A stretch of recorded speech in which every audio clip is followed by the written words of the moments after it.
आपण पाहत आहात आपला महाराष्ट्र न्यूज।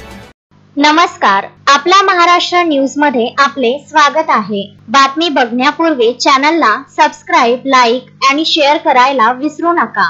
अकोला शहरातल्या जुन्या बस स्थानकाच्या परिसरामध्ये असलेल्या शौचालयाच्या वर राज्याचे मुख्यमंत्री हे छत्रपती शिवाजी महाराजांच्या पाया पडतानाचे बॅनर एका अज्ञात व्यक्तीने लावले आहे। तर गेल्या 8 ते 10 दिवसांपासून या ठिकाणी बॅनर असून याची कुठल्याही प्रकारची परमिशन काढली नसल्याचं बस स्थानकाकडून सांगण्यात आलं आहे। तर लावलेलं बॅनर हे म्हणजे महाराष्ट्राचा अपमान आहे। यावर मनसेचे कार्यकर्ते आक्रमक झाले असून हे बॅनर मनसेकडून काढण्यात आला आहे। ज्याने कोणी हे बॅनर लावले आहे त्याच्या विरोधात मनसेने तक्रार केली आहे। बघत रहा आपला महाराष्ट्र न्यूज। वैभव मुंदे, अकोला।